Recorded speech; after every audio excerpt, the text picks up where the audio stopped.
what's up? This is your boy Jim Jones. That's right, Capital Status. I will be on the Highly Dysfunctional podcast. Yo, make sure you're tuned into. You know, always got some good talk. There's some gems to drop that's priceless. You heard? Can't buy those in the jewelry store. That's Highly Dysfunctional. Please believe you. I am highly dysfunctional. You heard? I'll see you there, Capital. Hey yo, hey yo, hey yo, hey yo! Shout out to the real! Shout out to the fake! Shout out to that nosy bitch! She better stay in her place! Get in line!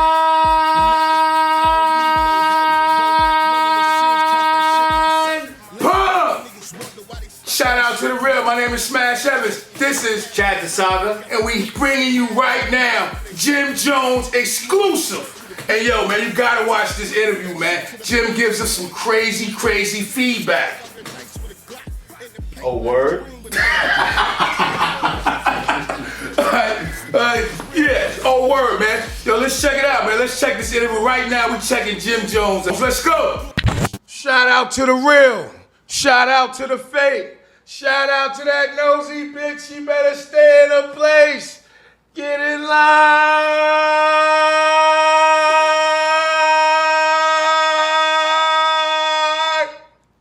Pump. Jim Jones, what's good, baby? What's up, my brother? How you feeling? How you doing, man? What's Pretty good good. today? I'm pretty good. Pretty good. I can't complain. Pretty good. Yo, as you can see, man, Jim came in and I was kind of uncomfortable, man. He didn't even introduce himself. So I was kind of stuck, man. You know what I'm saying? He just walked in and he got right down to business, man. So if y'all see me squirming in my seat, don't worry, man. Ray Charles is in the building. Let's go. Pretty good. So what's happening with the new album, man? In the midst of finishing up, I'm almost there, about 97% done. Almost there. We're almost in the finish line. Any features you want to talk about? I got Fab on there. I got Dave East on there. I got Rick Ross on there. I got YG on there. Shouts to Dr. Ben. Dr. Ben is on there. There's a few features I got on there. What else? Yeah, man, as you can see, I got a little stuck right there. I was kind of starstruck. Me and Jim Jones kicking it, and he was talking to me. He was talking about all the features, and I just kind of stuck, man. I think that I was a little high. I agree. I think he was high. I was high, man, so he was talking, and I got stuck, man. I was caught up in the moment, man. Shout out to the real, Highly Dysfunctional. Let's go. You asked me about the features I had. I just. A lot of motherfucking features. Yeah, you gotta keep it stacked nowadays. Kids got a short attention span. So right now, what's your label situation? You still independent? Yeah, I'm still independent. Still independent. I am the label. Oh, you are the label? Well, this album is not actually my 20th year anniversary. I'm not doing that Empire. I still have my imprint over there, Empire. But I'm doing this 20th year anniversary with Hitmaker Records. Shouts to my man Tony. So this should be good. So one of y'all sitting on the lights. Nigga, I thought the boogeyman was there, man. Somebody was in the building. The light started going low, but it was like 80 niggas in there. So everybody's everywhere. People are touching shit. So It was that energy. That highly dysfunctional energy. Back to the show. Yeah, I'm doing this album here with Hitmaker Records. Shouts to Tony and the whole fam over there. Should be good. Shout out to the real. So let me ask you something, man, because you kind of have like a underdog type of story. Okay. Like when you kind of like blew up, you know what I'm saying?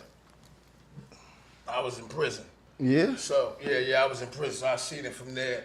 I see you on the videos, and I used to read in the magazines and everything that was going on. So, but it kind of like, did you want to rap when you first got into this shit? Nah, I just wanted some money. I wanted to do whatever it took to make my brothers famous, because I knew that was going to get me some money. So is it still like that, though? It's always like that. Whatever I could do for my brothers, I'm going to do. But I had to learn to put myself in front and worry about myself before I worry about others.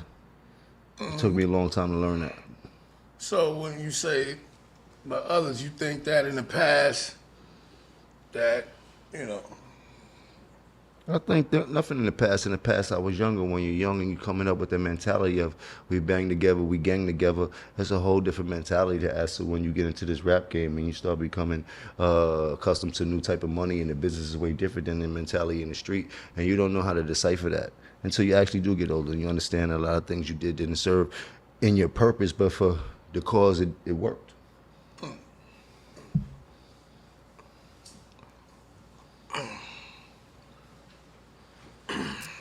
So, the question of the day, audience would like to know, what was going through Smash's head at the time of the Check and the Invisible tattoo?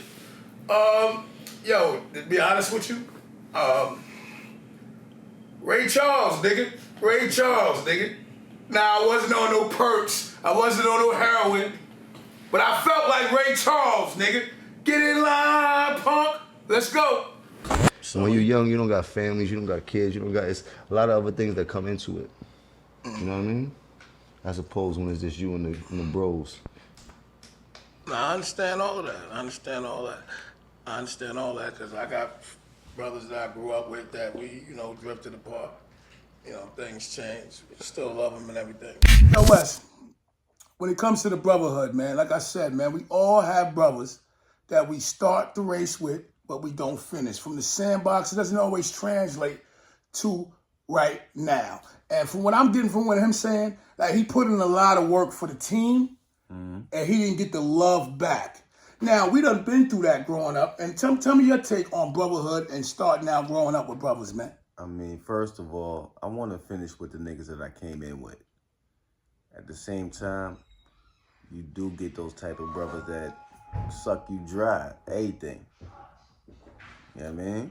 Without giving nothing back. Without giving nothing back. So, and I feel the same way, Wes. You know what I'm saying? And it's not even about that. When you growing up, you want to be appreciated, man. Of course. You want to be respected. When you let people in on your vulnerability and your weak side, you want people to care about that because you know what you bring to the table.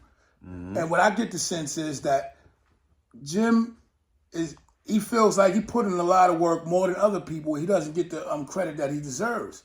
But my question to you is, if it's true brotherhood, does the credit really matter? Yes. And tell me why. Why? Because you showing your ethic, your work. At the end of the day, why not appreciate that? If I support you and I'm with you, I'm going to do everything possible to make sure you get to where you need to fucking be. And that's pretty much what he was saying, man. So, shout out to my brothers. Shout out to the niggas we grew up with. Shout out to George Brooks. Shout out to Lenny Rogers. Shout out to fucking punk-ass Ronnie Street. We still love you, baby. We love you, Black. We love you, man. But we right here on Highly Dysfunctional, chilling with Jim Jones. Ha! Let's go! So I know how it would be. Yep. Especially with me being in prison as long as I was. So it was easy for that. How long you was in prison for? Altogether, I did about 15. One shot or back and forth? Yeah, back and forth. I came home for 6 months and went right back. Oh, yeah. Man, then I was caught up in like a parole, just an ending cycle on some never ending. I couldn't get off the shit. Shit just wouldn't let me go. I was 5 years post-release. The shit that paper. It had different numbers. It ended up being 10 years, and it was crazy. I did every bit of that shit. That paper is an imaginary jail cell, man. Yeah, that shit was a pain in the ass to get off of that shit. So I went through a cycle, went on a run. Even in Harlem, I was on a run down here in Harlem for a few years. Being on a run in Harlem is crazy. Yeah, right down here, man. I even got some children down here, man. Yeah, nah, I know. I got some children right down here. I know a bunch of niggas been on a run and then go to the next building like they was getting low. Like, boys, you went to the other side of the project. You on the run from the feds. This is crazy. 04, 05, 06, 07. I was locked up, man, for assault on a police officer. Your boy Smash fucked up at least 5 of them. So when Jim Jones was coming up, I seen it from jail. It was a big movement. I seen the dip set. So I really wasn't there on the streets to see the impact they had. I was watching from the jail. Was you there when DIPSET first dropped? I was there, and they came out strong. They came out heavy. They came out deep. Yeah, so that's what I was trying to say. I wasn't there. I was in the joint. I didn't get to see the whole Dipset movement. I was there in the 90s when Cam first came out. That's why I asked him, did he really want to rap? Because I didn't know whether he really wanted to rap. To me, he just kind of fell into it. He's kind of an underdog, and he blew the fuck up. And I'm really proud of him. Shout out to The Real. Shout out to Jim Jones. Shout out to Dipset. Shout out to Cam. Shout out to us. Let's go. I know how it be, man. So coming up, being that you was from the Bronx and Harlem, Right. and let's take it back to when you and Cam got introduced to hip hop. Oh, well, Cam was introduced to hip-hop as far as him actually being a part of it way before I got a taste to even dream about being a rapper. They was rapping since they was like 13, 14. They had a group called Children of the Corn, COC. I was always been outside. I was a kid that's bad, rebellious, always found my way to the streets. Grew up in a religious household, but you know how that go when you're coming up, especially in Harlem. It's very fast. And Cam moved to my side of town when we was younger, and that's when we first forged our relationship. I was like 13. Yeah. So when you say you had like your family was real, they were strict? Strict in the sense of Caribbean people, you know how they are. They just like West Indian people, you know, the whole fashion. But for the most part, it was the streets was calling me. You know what I mean? I had to go to school every day, so that was my out. I came home when I came home. Did, like did you make it to school though? Yeah, I graduated from school. I graduated 6 months early. I was extremely, Get the fuck out of here. extremely smart. I would say that I know a lot about nothing. You know what I mean? Shout out to The Real. Yeah, so I ended up graduating too, so I'm happy for that. So after school, what happened? Shit, I always had a knack for hustling, even in school. Before I actually put my hands on any type of drugs or paraphernalia, I had my hands on cookies, candies, and anything else that I could hustle in the grasp of my hands. And I started from when I was like 9. I used to scrub sneakers and all that type of shit around the neighborhood in the Bronx and make money like that. Like I always had the knack for that. When I graduated 6 months early, I was able to enlist in a program at my church actually that was called Vehicles. It's ran by a lady by the name of Janet Barrett. It was a career skills and training organization, and they taught kids who didn't have the opportunities or the resources to know about computers or getting your skills in all them type of office trades and things like that. And then they place kids in different companies, doing mail rooms and different things like that. I did that for a short stint. I also went to school for a short stint. They both were funny stories. I worked in the law firm. One day I came to work. Manager was there, turned the radio on. Biggie record came on. Rings and watch filled with rocks. And my jam knocks in your Mitsubishi. Girls pee-pee when they see me. I heard the record and I just was in awe. And then I got up and gave the manager a pound. Like, I'll catch you later. I got something else I need to do. And I left the office and I never looked back. Then I had my grandma. So you was working in the law office? A law firm. What, you was like a paralegal? Hell no. I was working inside of the mail room. You heard? But for a nigga from the hood, nigga, you work in a law firm. Nigga, that shit was like, I was like 17. I graduated early, so I was fortunate to be able to get that job, still be outside at a young age and things like that. That led to me quitting because I heard the rap music that was so compelling from Biggie Smalls. It's funny because after that, Cam and them moved with me. Cam and Mace moved to my crib.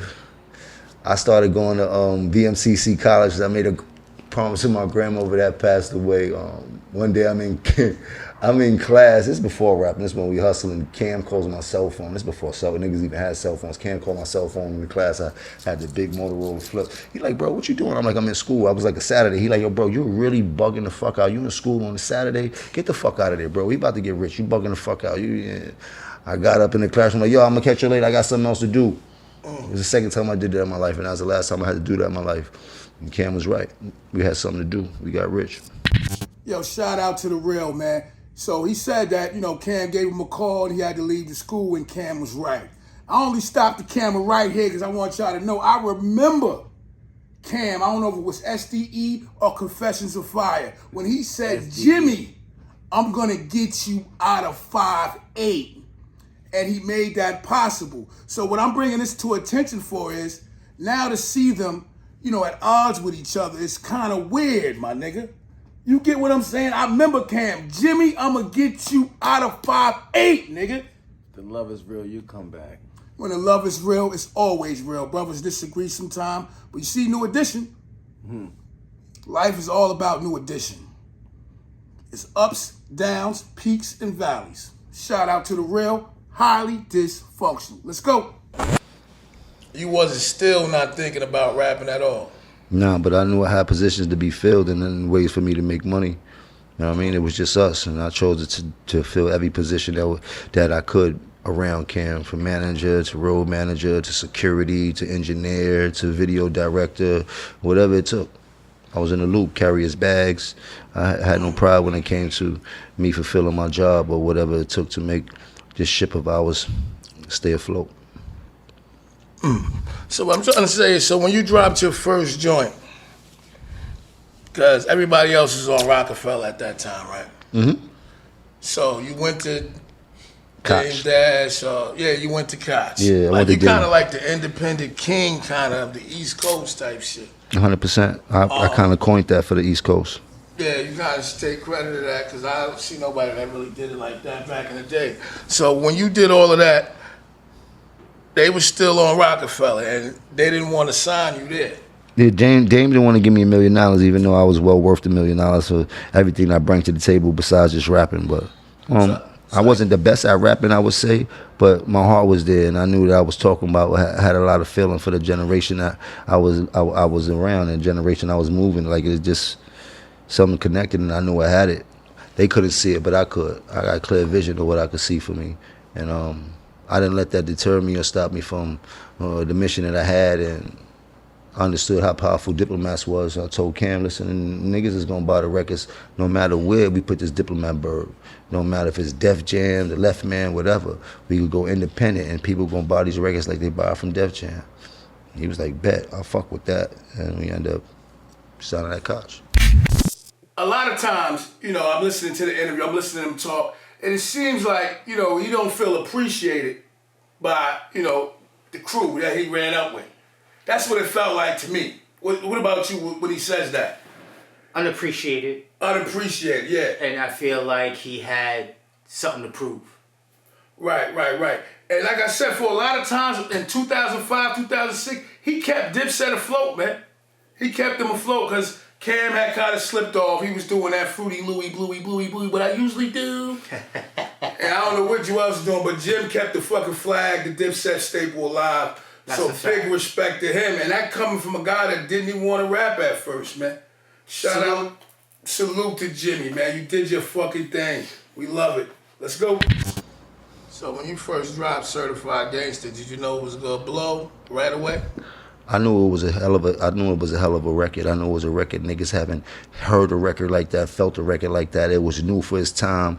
West Coast music was always thrilling music to me, and that was at that time. West Coast was still steaming hot. The whole gang culture, we was amazed by coming up from the 90s and watching all the Menace to Society movies and all that. And at that time, the Bloods were very heavy in New York City. The gang culture was very prevalent, and I used what I was in the midst of to get into this game. And that was the gang culture.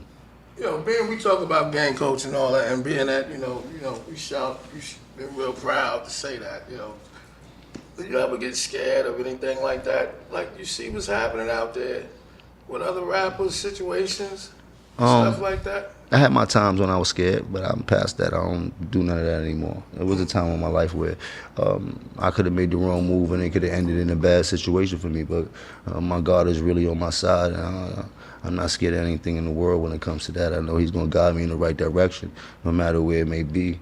And I kind of always kept that with me. I'm a very God-fearing man.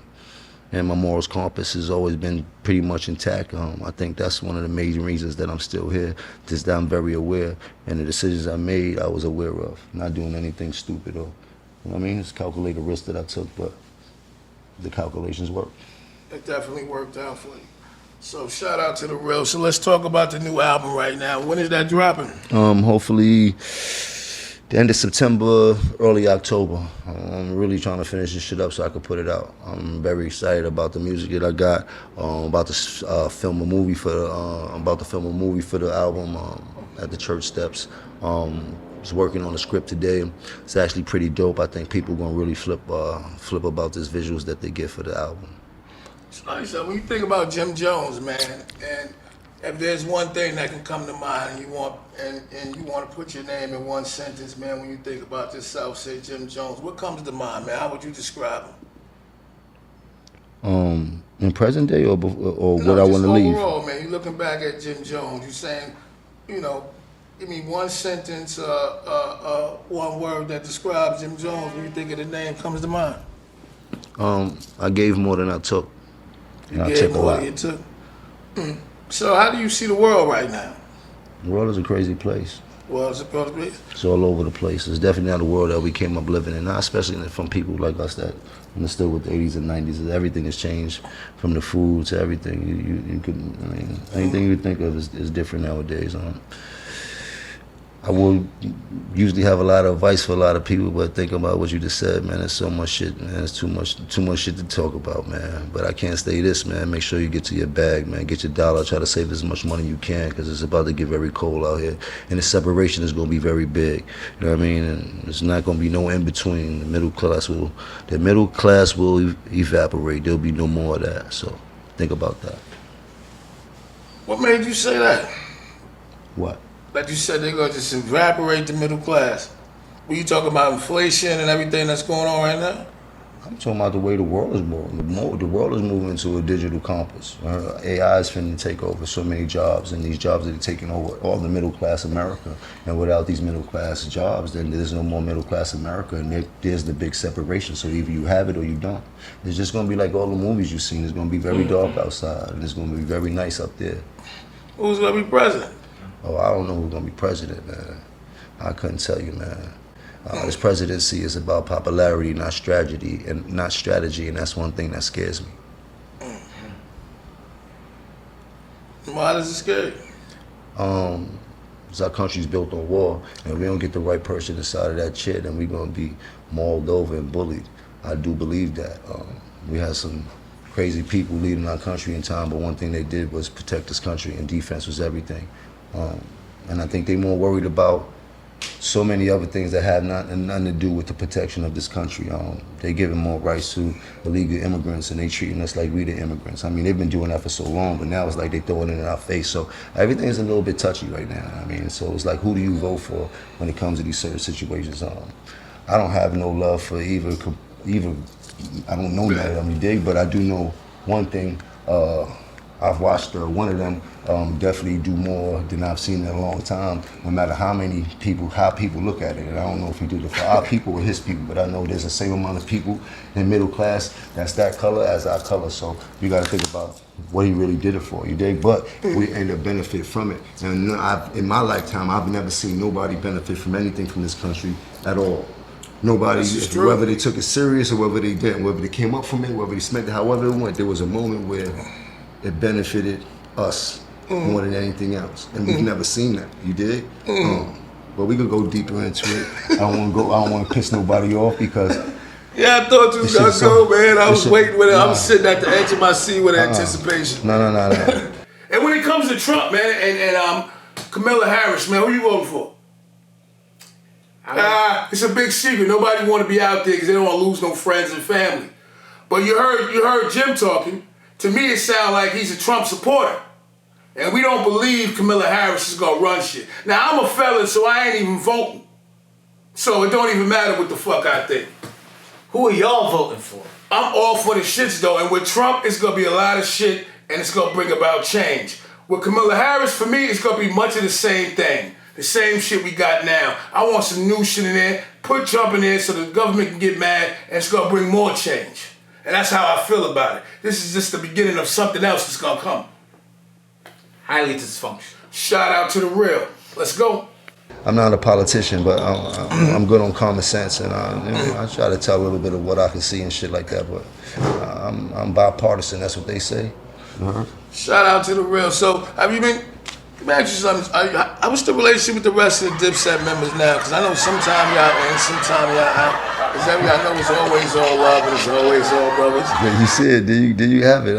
Shouts to all set. Shouts to Cam. Shouts to Zeke. Shouts to Joel's. Joel's got some music he's about to drop. Freaky Zeke's doing extremely good in life. Everybody can see what Cam is doing. Him and Mace's got their thing going on, and that's how it be. You know what I mean? You and Mace, y'all don't have a thing? Fuck, make them stop.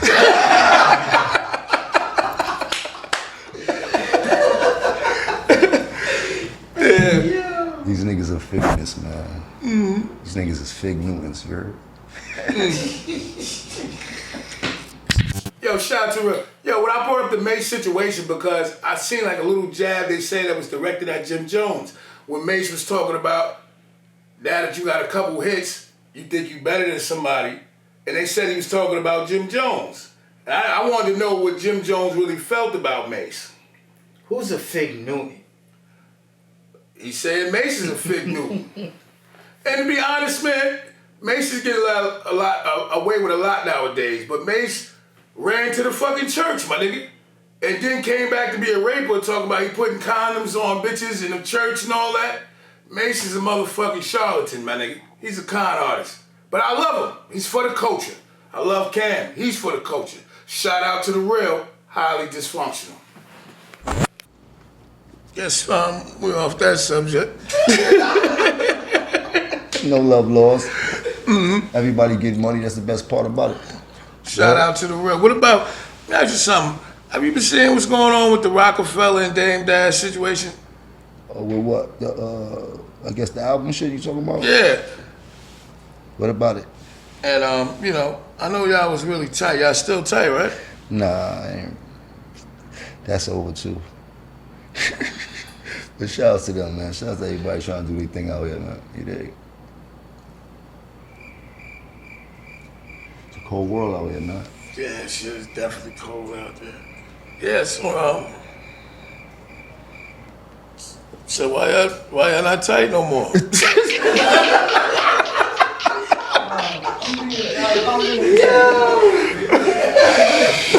I'm gonna watch the rest on the internet. Yeah, so the nigga got teeth falling out. Dame's looking crazy right now. So, Dan, get your shit together, nigga. Stop having all your fucking bad news in the fucking social media. Get it together, man. Yeah, so when you talk about Dame Dash and the Rockefeller shit, I think this shit is kind of comical because here it is, the feds is selling his stake and Rockefeller. And he's over here promoting it like he's selling it. Yeah, and he's gonna throw his little chain in there, nigga. Nigga, you need to go sell that chain for yourself.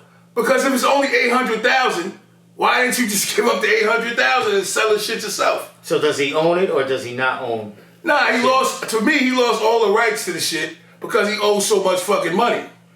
You know what I'm saying? Or he just doesn't care about it and he doesn't want to pay that nut. You know what I'm saying? How you just don't want to pay something? Right. So maybe it's that. But I think it's clownish how he try to act like he's really selling it and he's doing himself a favor when he's really looking crazy. And a note to the wise, Dame Dash, stop talking about Jay-Z, man. Leave Hov alone and do your thing, man, because Hov is never gonna forgive you now, man. He's never gonna save you, nigga. It's a rap. And you talk so much shit, I don't think nobody's gonna save you, nigga. Shout out to the real, highly dysfunctional. See ya. Oh, man. Nah, no particular reason, man. You know, you grow apart from people, man. I can't say that, man. No particular reason, man. I've learned a lot in life, man. I've grown so much, man. You know what I mean? So, you dig? So if it caused me no harm, I don't really care about it too much anymore. I got other shit that I'm worried about in life. I'm moving forward. I got a lot of things that I got to get done to put me in the positions where I would like to be. I learned to not be in competitions with anybody else, with myself, as I got older. And I learned that it took a long time for me to learn that. Shout out to the real. So even when it comes to hip hop, man, I always felt like you always got better. And that's hard to say. Like a lot of rappers in life have not, got better. They like had a peak. You know what I'm saying? Like after their first album. You know what I'm saying? Like we never seen people get better after their first album. You know what I'm saying? And I seen like constantly you always got better. It's like you got like the fountain of youth with that shit. And even like, as you see how you embrace the gray beard, you embrace all the 40-year-old plus that we are sitting here.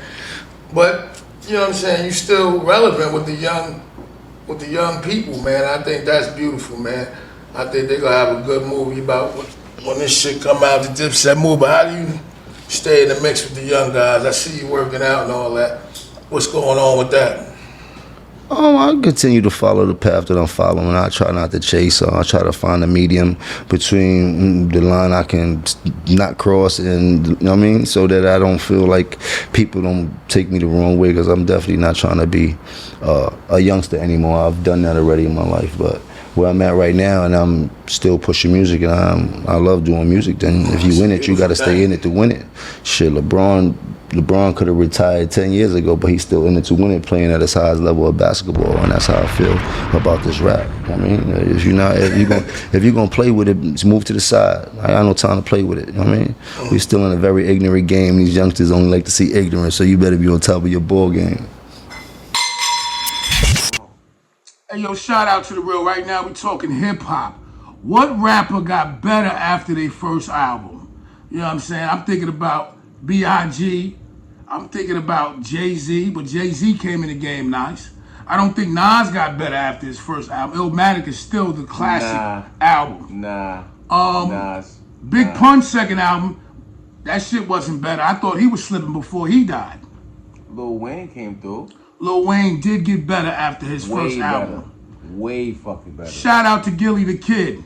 Yeah. Shout out to The Real, Highly Dysfunctional. You know what I mean? So, do you still love it? Yeah, I love it. I love the game. You talk about the money and all that. The game don't love nobody, but we still love the game. Mm-hmm. You heard? Mm-hmm. How that feel? I feels good about it. So you still like feeling the crowd cheering. You still like all that. You still like performing. Well, performing has always been a love-hate situation for me. I've always felt like homework. I mean, you know, it's a great feeling and shit like that to be out there in the crowd. But, you know. Yo, no. Jimmy said he don't like performing, man. And to his credit, you know what I'm saying, I think that he's a bad performer, man. You know what I'm saying? He doesn't really have, you know, like that Kendrick Lamar feel. Like even Jay-Z, he stands still, but he captures the crowd. Jim doesn't really love performing. I think that came across with the whole Dipset crew when they did verses. Yeah, they got disrespected. Because they did it with the Locks, and Locks love hip-hop. Yeah. So that's what I meant. The crowd, the game, the cheers. Do you just like the money or do you like hip-hop? And for me, it's more about the results of hip-hop than it is with hip-hop. What you do for it. Yes. So I don't think Jimmy likes performing, and in his credit, I seen his performance, and you know, it was lackluster. It was lackluster. Shout out to The Real, Highly Dysfunctional. What about reality TV? What's up with that? I haven't done it in a long time. If an opportunity presents itself and the business is right, should we be back on TV? Oh, real quick. What's up with Sneaky Link, man? I'm trying to get up on that shit too, man. Sneaky Link is a social media app, no different from Instagram or Twitter or any other social media app that you've been on. But we have features that you could tap into or add to your profile, which gives you privacy above all, where nobody could tap in or screenshot or even put their phone to try to double screenshot. Like the privacy settings that we have on there are very dope, and that's what sets Sneaky Link apart from everything else. So for those who like to be discreet and get into their scandals, we got that too. But for the most part, it's a social media app where people could surf freely, post their pictures, everything else we like to do. So was you involved in the whole creative process of that? Oh, I wasn't involved with the whole creative process of that. The owner, he's actually a genius. He has created it, and I was actually able to meet him, and we kind of got on the same page, and was able to become, part of the whole movement. I'm hoping so. My man Daniel. I'm hoping Sneaky Link is exactly what it is, cause it is, and it's black owned. It's a black man that created this social media app. That also made me feel good, like, man, for all the things that we do invest that time in. 9 times out of 10, they're not made by black people, and I believe that if we make something as equally as quality wise as anything else, and shit, why won't we invest in our own? Yo, this Sneaky Link app, you know what I'm saying? I'm gonna go check it out because I want to know what's going on. I'm going to go, I want to see if my bitch is going to be on there, nigga, trying to link up. And he says it protects your privacy, so motherfuckers are going to be able to do all type of twisty shit without nobody motherfucking knowing. And guess what? I'm all here for it. You think your girl got sneaky links? She probably does. I don't know. So you think we all sharing bitches? I think we just might be. And I think we just might be too. And it's kindly acceptable because I'm talking to a shorty, I'm like, yeah, you with your other nigga and shit, da-da-da. I'm already co-signing it, like, yo, it's all right, man. As long as I'm the favorite nigga, I don't give a fuck what you do. Just don't bring nothing in your drawers to me. That's all I'm saying. Don't make that coochie hot. For real. Sneaky link is made by a black person, man. A lot of people don't like to get together and do things Rock with black. with that. So y'all go rock with that. Sneaky link. I'm gonna go check and see if one of my hoes is on there and make sure they ain't meeting up with one of you grimy ass niggas. Shout out to the world. And that's very hard to do. That's very hard to do, especially with the brothers right now, especially not coming together. It's hard to get people together. Yeah, black people hardly support each other. That's the thing about it. It's so crazy that there's be things that I do or businesses that I own that I don't even tell people about just because naturally our culture is built on hate. Straight hate. I don't know if it's worse in New York. I think it's worse in New York. I don't know if everybody feel like that. Nah, it's just the culture, man. And it's sad to say, you know what I mean? Like how much we hate on each other. But we'll come together and make somebody else rich that has nothing to do with our culture. As far as fashion, as far as clothes, as far as everything else. But when it comes to us who have the same power as all these other people, we should be empowering each other and making a shitload of us rich and billionaires. But I guess I don't know who's going to help us figure it out. I don't know. I think it's going to take something very, very tragic. But it's been a lot of tragedy that you thought would have been the moment that unified us, and it really didn't. It unified us for a second. Tragedy nowadays is just another moment for people to go viral. There's no more sincerity in the things that people do. Shit is not really heartfelt. Nobody's selfless out here like that no more. You know what I mean? So when you do get to meet the few people that do have a good heart and do like to give and help and shit like that, you gotta cherish them. So you think society as a whole is just real jaded to shit right now? I don't know if society as a whole, but in our country, yes, we're very jaded to a lot of things. Yo, man. Let's talk about all this fake love on the internet and all the slander, because people are just posting and saying shit, my nigga. I be seeing people praying online, and people up there telling their business for fake support and love. Yeah. So when I'm said as people jaded, I mean, do people really care longer than a few seconds? You know what I'm saying? Because to me, it's kind of like people post the picture to get attention off somebody's moment. People are attention whores. Yeah, so they get attention on people's death. Somebody died, everybody start posting moments with that person. And they probably didn't even talk to that person. Never gave a fuck about them. Never gave a fuck about them, my nigga. Never gave a fuck about them. Yo, when I die, you fucking whores better keep them fucking pictures in your fucking pocket, nigga. And you better speak. And you niggas claiming that was my man and this and that. Nigga, I ain't got no friends, nigga. You wasn't my fucking man. I'm saying it right here. Stop all that fake love and stop all that fake hate. Because I'm thinking about even this Diddy situation. Motherfuckers is common. They want to bring the black man down. Bring him down, bring him down. Y'all niggas don't really give a fuck. Because if you really gave a fuck, you would give a fuck about Bill Clinton, Bill Gates. All these niggas are on the Epstein list. These are the real criminals.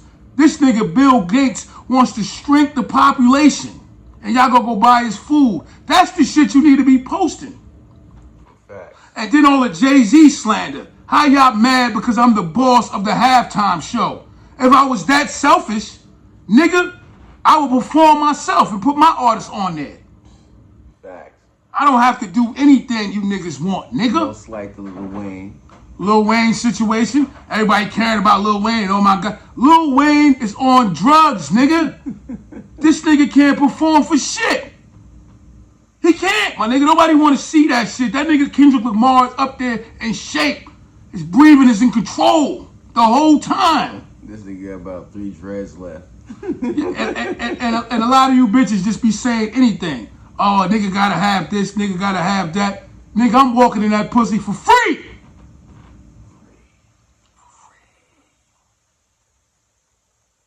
So it's just a picture, a pose. It's like that's it.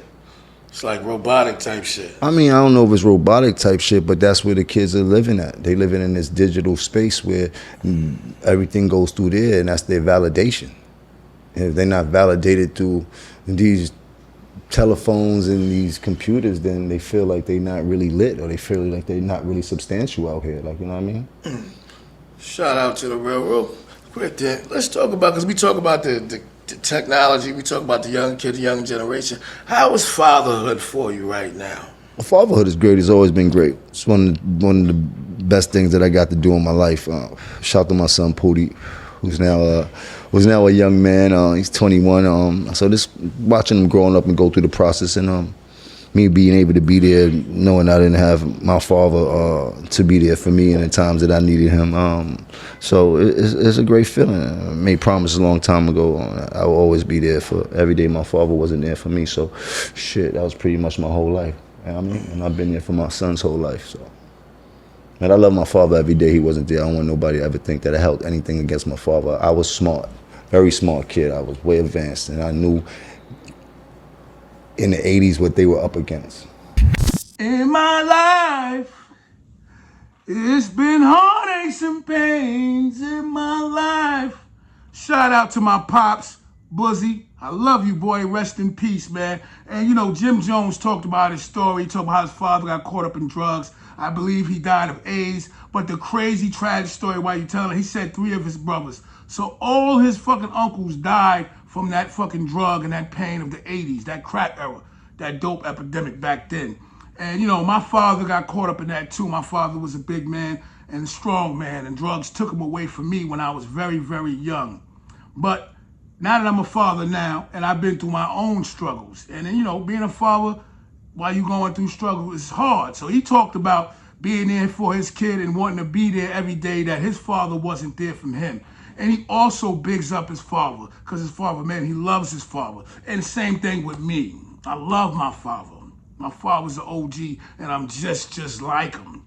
But when you switch this thing to parenthood, and you're raising kids, and you're in and out of jail, and you know, being a father has been a struggle for me. That's why this is highly dysfunctional. You know, my son, and he's older, he wants to talk shit, he wants to go back and forth, when I'm just trying to be there, and I'm just trying to teach, and I'm just trying to show him the way, and help him not go down the path that I went down. I do the same. But what I'm trying to say is, when you growing up and you're going through struggles, that fatherhood and your son or your kid, that disconnect is real, and it can be really, really painful. And I can't take the pain away from my son. I know he might be in pain by some of the decisions I've made. You know what I'm saying? What I mean by the decisions is, you know what I'm saying, is going to prison, experiment with drugs, you know what I mean, things of that nature. You know what I'm saying? Running the streets, selling crack, getting this money, fucking niggas up and running down and destroying. But on the real, man, fatherhood is definitely something that I've been working to master a long fucking time. And it's such a meaningful thing. And I think that America has changed the landscape of that. Now it's about the money. It's about the money. And now I'm just taking care of kids, man. I got no influence over, you know what I'm saying? I'm just here when they need me. And it's like, it's sad. It's sad, man. It's sad what they did to the black man and the black woman. And they put us against each other. And it's very sad. We all fighting for crumbs. Listen, I feel that you're a better father to your younger kids because we was kids having kids.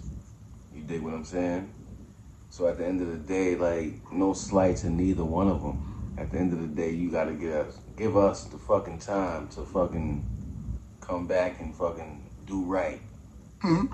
And you know, I want to say that because he said, I never judged my father, I always loved him. And right now, I be thinking my son got a real problem with me. And it's like, yo, I just try to help you, man. You wanted to rap, I was trying to push you to rap. You know what I'm saying? You wanted to be in the streets, I said, yo, man, don't do that, man. I cried when the nigga told me he was in the gang, man. Because I'm the realest, and I'm never in the gang. And I just wanted him. Like that though. No, because you can speak on that. You know what I'm saying? You might know some people. No, just kids, period, growing up and wanting to be in different things. And fatherhood has been a different struggle. It's funny, my son called me, or I called my son, told him about something. He was like, yo, Dad, I'm a grown-ass man.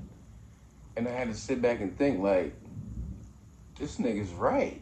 You know what I'm saying? He is right. Grown ass fucking man. He is right. That shit is crazy. And I be wanting him to feel for me like I felt for my father. But like I said, shout out to my oldest son, Cyrus, boy. I love you. Yeah. I'm sorry what happened with me and your moms. I love your mom, man. She gave me 20-something years of my life, man. She never let me down when I was going down. And I want him to know, and I will beg, hopefully one time that we can reunite and have forgiveness. Because it's all love, man. You can call me when you need some money. You should be able to call me to tell me you love me. Just like I call you to tell you I love you. Facts. I just told my son the other day, it's funny, I don't hear from you unless I reach out. That shit is crazy.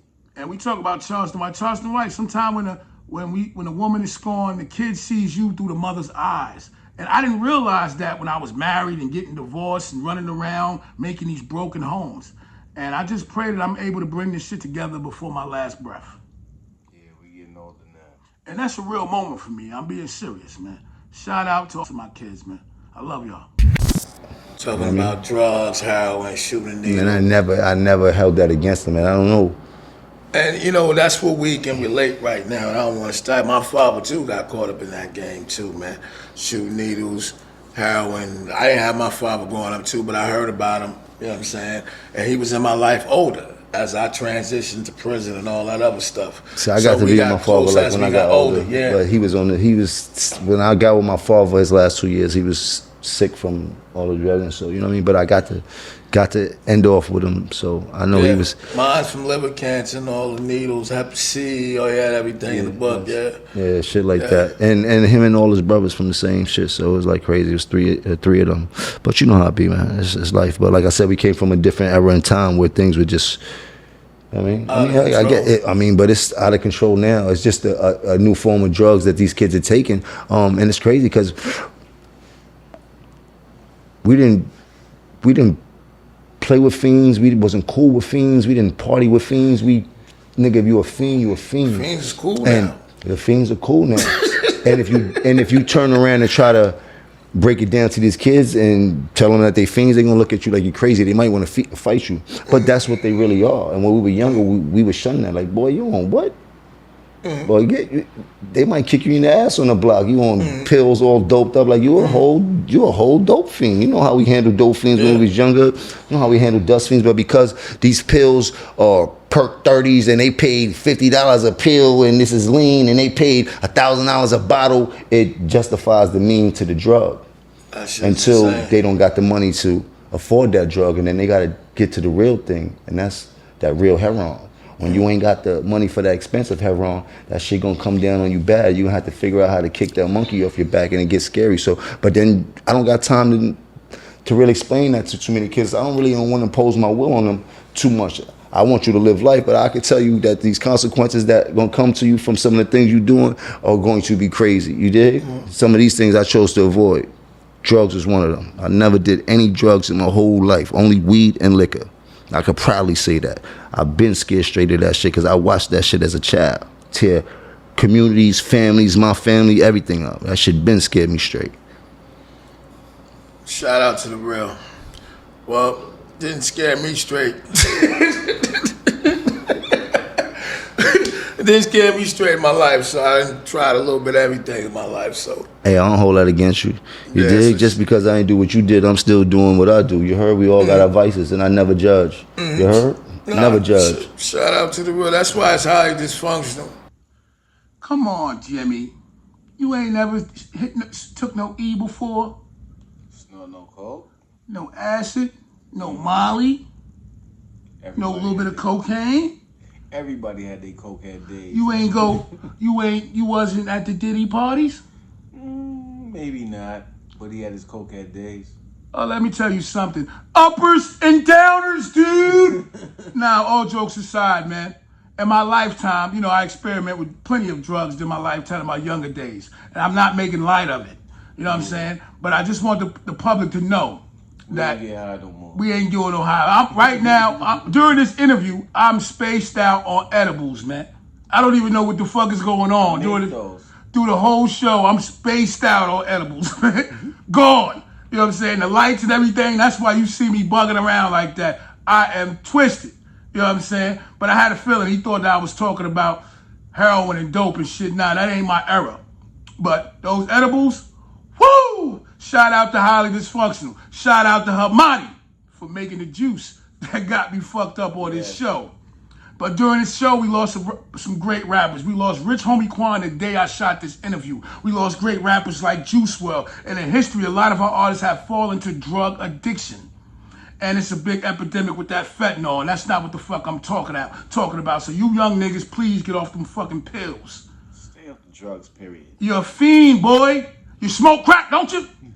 You smoke crack, don't you? Get in line, punk, and say no to drugs. Let's go. He good. He good. He good. He straight. I like his energy. He good. You good.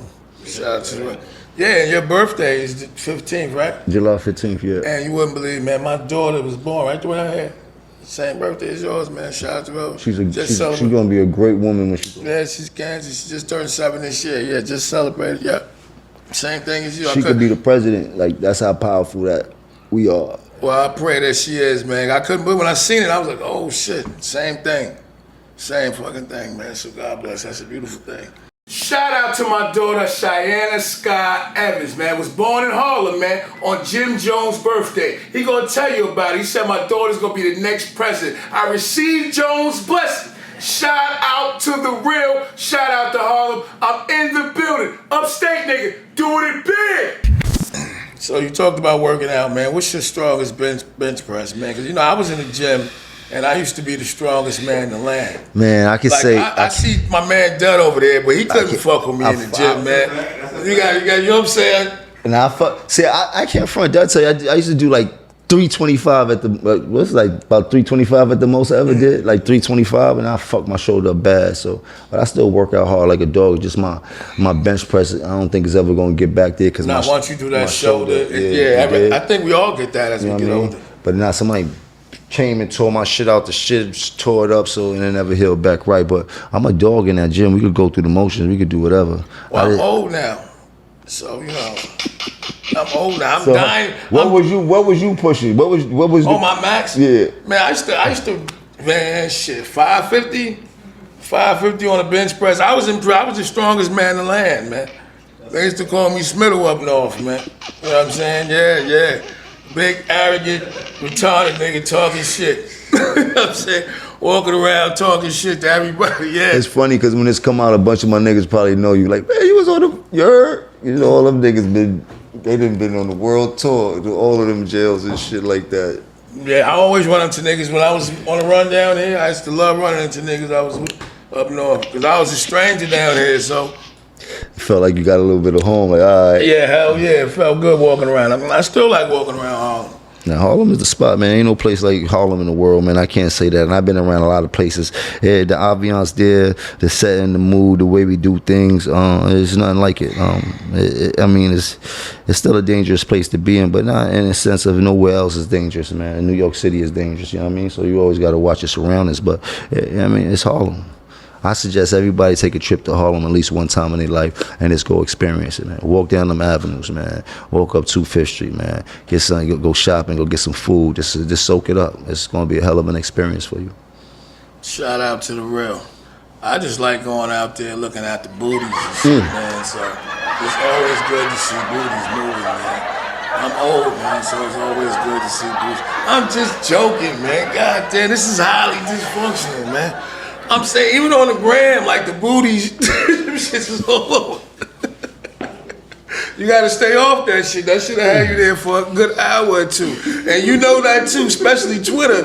Boosie was just talking about that shit today. Yeah, he Boosie talking about he beating his meat off. He's a wild nigga for that. Boosie is wild. He thinking Elon Musk and all that. Like, yo, man, good looking Elon Musk there. Yo, just Boosie is wild, man. Shout out to Boosie, man. He talking about he scraping his meat up there, watching Twitter all day. That nigga's a wild nigga. That nigga's on some wild stuff over there. Shout out to him. So is anybody in the game right now, when you think about this hip hop shit that you just don't like? That I don't like? We just gotta put it out there because I know about that out there. I don't know a lot of these niggas personally to be like I don't like them. You know what I mean? Mm-hmm.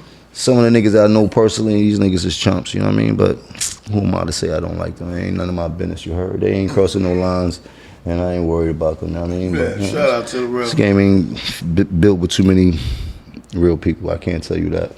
So are you still putting out, you said you was gonna do some work, some workout videos and stuff like that. What are you gonna do with that? Well, me and Dub been going back and forth for a few years trying to get this workout thing together. Start putting a podcast together. I've been thinking about different ways to do that. So hopefully we get that shit up and running in the next couple months. Now I got a few things that I've been working on as far as platforms, some place that we can actually have a home for it and put it out. Don't have to worry about anything else. So, What you mean? what you mean? What you just said?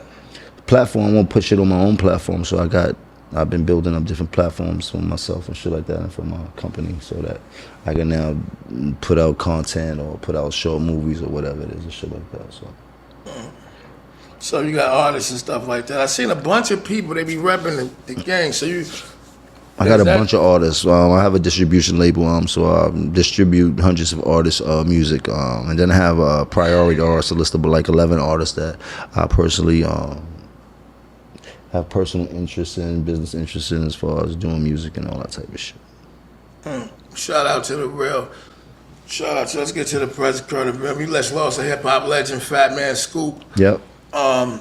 You got any fond memories you had with Fat Man Scoop? Oh yeah, man? Fat Man was my dude, man. Shout out to Scoop. He grew up across the street from me. He grew up in Schaumburg. Grew up in Taft. We really knew each other from younger coming up. I can't say that he always been in the music business. Always been DJing, Hot 97, a bunch of stuff Fat Man used to do. And then always seeing me in the hood, he used to always say it was something about me. I never understood what he was saying, but I heard what he was talking about. You know what I mean? So it was like that. He was always a great inspiration to me, especially from coming up from my neighborhood and seeing he was one of the few that was able to do something different for themselves, something that everybody could see. I mean, being in the public eye, shit like that, we didn't have too much of that going on. I mean, and then fast forward throughout the years to present day, my artist Dice Peso, a few weeks ago, a couple months ago, he did this record, Fat Man Scoop, sample in it. He was like, yo, I need to get Fat Man Scoop on this record. I need to get that. He got in touch with him. Then he told Fat Man Scoop he was my artist, and Fat Man Scoop was like, what? He went crazy, like, man, I'm coming, I'm doing a video, I'm coming up to the and God bless, he came up, did the video and all that, everything. That was a couple weeks ago. Then the video came out last Friday, and God bless, it was the same day that he went to heaven. Rest in peace, Fat Man Scoop. Yeah. So he left my artist with a hell of a gift, man. I mean, that's I seen that. Man. I see you again, my friend. Hold me a spot. So I gotta talk about this too, because the ladies want to know too, man. So, how did you thinking about getting married, or you just avoiding it altogether? They want to know, are y'all getting the show? They want to know how Chrissy is. Chrissy's doing fine. Our relationship is beautiful. We're in a great space, man. Marriage is definitely on the table. That's that. We ain't doing no reality shows right now. Our personal life ain't as public as it used to be, which is a great thing. It put us in a lot of weird positions. And being on TV, no matter how we played it, we great at dysfunction and making a dollar off it, but sometimes it can be a little bit overbearing. I can't say that looking back throughout the years of all the TV that we have done. But we definitely in a great place. Our family's in a great place. Any moments you wish you could have not took back that was out there? No, I don't take back no moments. All these moments got me here. You know what I mean? Maybe if I was losing, I would think about some of the shit that didn't. I mean, but I ain't losing, not at all. And I got a winning spirit, so it wouldn't matter. This is true. Shout out to the real. So people gotta know, man, what's your top 5 MCs that you grew up on? Man, it always varies. Top 5 MCs that I grew up on? Yeah, because you always said Joel was your favorite MC. I mean, but that I grew up on. Oh yeah, that's true. Rakim, definitely one. Coogee Rap, definitely one. Nas, definitely one. What else we used to listen to all the time? Did I say Big Daddy Kane? Yeah, ain't say Big Daddy Kane. Kane, Slick Rick, KRS. Yeah, those are some of the MCs that I listen to a lot, to a bunch of their records and shit like that. There was a bunch of MCs. Just Dice is one of my favorite, but he didn't have the music catalog like all so it was a lot like that. Nice and Smooth, they was dope. They used to always have hits, but I didn't listen to them. Nice and Smooth was definitely Gangstar was one that I used to listen to a lot. Gangstar was dead nice. Gangstar had, his cadence could still go right now. Gangstar's cadence? His cadence, like the way he rapped, the bars and how he put them and kept his metaphors to the back and the way he stacked them, he would be able to rap right now, and he wouldn't sound like some of these other old dudes that can't wouldn't do know it. how to change. That didn't know how to change their flow. That's why they're not here no more. Cause I'm an old rapper too. I can't, you know what I'm saying? I've been working on my shit too, man. Cause I've been trying to, put my shit together, but this is another story. I ain't even gonna, we ain't even gonna talk about all that. You know what I'm saying? Cause I was gonna say, but that's another story. We'll talk about. Hopefully, we'll talk about it off record. You know what I'm saying? Since you putting out all this stuff, I know you give artists a chance too. I seen all that. You giving me a chance too, so I appreciate that shit. So this is some beautiful shit, right? You going to heaven, man. That's a fact. One more. This ain't a chance though. A chance is something that I do for people in a favor. This is not a favor. This is business. I agree to what the business you bring to the table. You heard? Don't ever let that go over your head moving forward, and whatever somebody agrees to is what they agree to. You heard? I understand. Me giving you a chance is like me giving you a favor. Like, yeah, you're good. Tell your man pull up, I'm gonna do it for him. That wasn't that. You heard? You're a businessman, and I appreciate the business. Shout out to the real. Yo, shout out to the real, man. And let me clear this up. When I was talking about a chance, I heard Jimmy talking about a lot of rappers, you know what I'm saying, he did features on. And quite frankly, that's giving them a chance, because that's giving them a light on their platform to be with a mainstream artist because people are clout chasers. So, and now you need clout for people to fucking follow and do all that weird ass shit. So what I meant by giving me a chance is a lot of people that told me no. A lot of people. I've got plenty of yeses, but a lot of people told me no. So in that moment, I'm appreciative of the moment. Or they didn't want to see you do it. Yeah, for whatever reason, it don't matter. You're gonna hear them no's. So when you get a lot of no's, it's a beautiful thing when you get them yeses. And that's what I was trying to say. We always gonna handle straight business. And no, we don't have to be buddy and best friends. But he did give me a chance. He came on my platform to bring light to my platform. And that's what it was about. Because even since I had put out clips of this interview, you know what I'm saying, we buzzing with mad different celebrities and artists. And we want them to know that it's okay to come to Highly Dysfunctional and tell your story and have a good time with your boy Smash Evans. And Wesley Bernstein. Don't fucking forget that. And that's what the fuck is wrong with you? Well, you gotta speak up for yourself. I'm talking about me, nigga. I don't fucking have to right now. All right. Well, that was the point of the story. Shout out for Jimmy for taking care of the business that he took care of. Get in line, punk. Let's go. Yeah, one more thing though.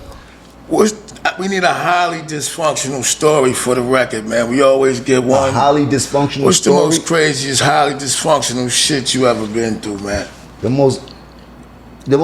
One of the most craziest story I ever been through, because nobody got hurt. Years and years ago, I had like an accident. Getting out in Harlem and busting the move. I had like 2 precincts chasing me. I'm in the train station. I fought for my life to get out of the situation. God bless, because long story short, I've been through trains, tunnels, tracks, dirt on my face. I want the long story. Nah, we ain't gonna tell you the long story. But that was one of the highly dysfunctional stories that I had, because the most funny part was when I was in that train tunnel, watching so much movies like we do, I saw the ladder that goes to the manhole, and I actually tried to go up the ladder and push the manhole open. That shit don't move. That shit's heavy as a motherfucker. That shit don't move. When that shit didn't move, I was pissed off. Like, oh man, that shit just went wrong. Stop watching movies. I had to get back to reality. But yeah, that was when I was younger, super younger, maybe 30 years ago, some shit like that. I know I done been through some wild shit myself. Yeah. What are you most proud about today? My son. My son. Work. When you finish with this rap shit, how would you like to leave it? Rap shit is nothing to me, man. This has always been a tool for me to do other things. In the beginning, it was very exciting to jump in the game that we all thought was filled with superheroes, but when they tell you never meet your idols for a reason, 99% of them niggas was all suckers that I met. No disrespect, my bad. But, you heard? It's like that, but you get older, it's not the same for me. I don't, you know what I mean? Like, I use it for what I need it for. I know that this is just one part of the mission that God has laid out for me. It's just something simple that I'm into. The things that I'm going to finish off are going to be way greater than anybody could imagine, and I wholeheartedly believe in that. Shout out to the real. So, shout out to the real. Highly dysfunctional. Highly dysfunctional. Y'all know I'm dysfunctional.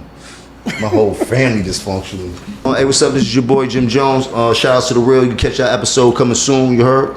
Very dysfunctional. Highly dysfunctional. You heard? That's that dysfunctional shit. You heard? Dysfunction. Shout out to the real. I appreciate you. Shout out to the real. Appreciate you, man. Yeah. Shout out to the real. Shout out to the fake. Shout out to that nosy bitch. You better stay in your place. Get in line.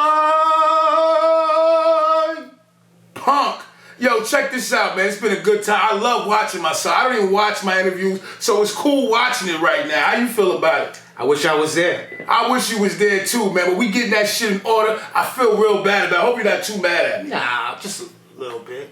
But I hope y'all enjoyed the show. I hope y'all enjoyed the Jim Jones interview. I did as much as I can with the time that I had. And I'm glad that y'all been sitting here with us, rocking with us. You did a great job. I did a great. Thank you, man. Give me some dab with that. You're right. Shout out to the real, highly dysfunctional. We on our motherfucking way. Get in line, punk. Jim Jones, highly dysfunctional. Smash Sevens, Chad the Saga, and we'll be seeing you bitch niggas again.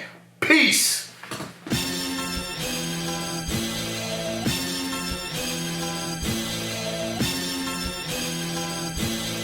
To get back, I be focused on my focus, it's time to shut it down. Couple rack packs go up, nigga, it's going down.